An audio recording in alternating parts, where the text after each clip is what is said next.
ఎప్పటి నుంచో టీటీడీలో పనిచేస్తున్నటువంటి అధికారులు, అలాగే నెయ్యిని సరఫరా చేసినటువంటి సరఫరాదారులు వీళ్ళందరూ కుమ్మక్కై అవినీతికి పాల్పడి నెయ్యిలో కల్తీని వాడినారు అని వాళ్ళు చాలా స్పష్టంగా చెప్పినారు. దీనికి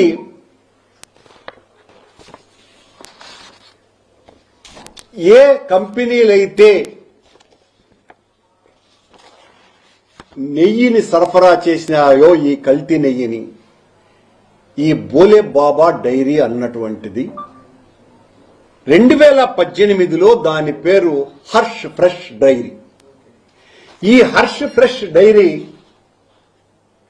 2018లో చంద్రబాబు గారు ముఖ్యమంత్రిగా ఉన్నప్పుడు టెక్నికల్ శాంక్షన్ దానికి వచ్చింది.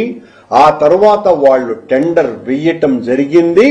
టెండర్ వేసిన తరువాత చాలా ముఖ్యమైనటువంటి విషయం, 291 రూపాయలకు కేజీకి టీటీడీ ఈ హర్ష్ ఫ్రెష్ డైరీ అనే బోలే బాబా డైరీ నుంచి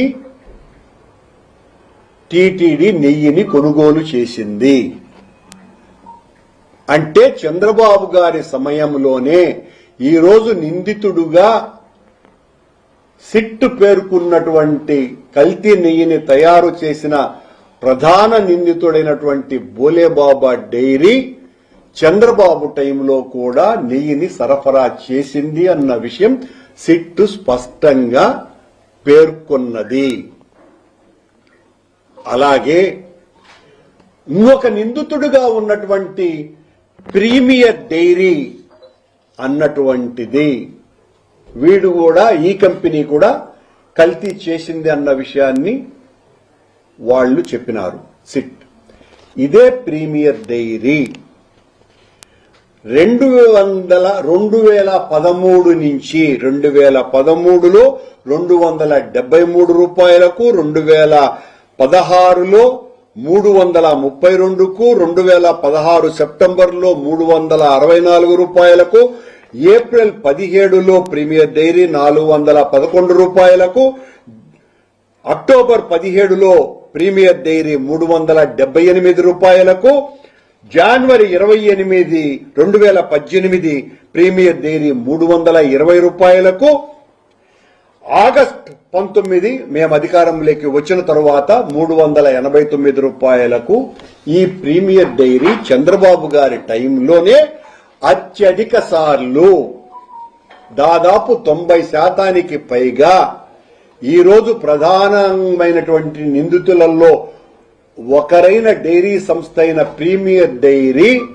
చంద్రబాబు టైంలో కూడా అత్యధిక సార్లు టీటీడీకి నెయ్యిని సరఫరా చేసింది. మరి దీనికి ఎంతసేపు డిఫెన్స్ లో పడిపోయినటువంటి చంద్రబాబు నాయుడు గారు ఏమని మాట్లాడుతున్నారు ఈ రోజున? యానిమల్ ఫ్యాట్ కలిపినారు అని చెప్పిన తరువాత సాక్షాత్తు సుప్రీంకోర్టే మిమ్మల్ని మీరు ఇలా మాట్లాడటం మంచి పద్ధతా అని ప్రశ్నించి వాళ్ళు సిబిఐ నేతృత్వంలో సిట్టును ఏర్పాటు చేసినారు. అంతకు పూర్వం వీరు మాట్లాడడం జరిగింది.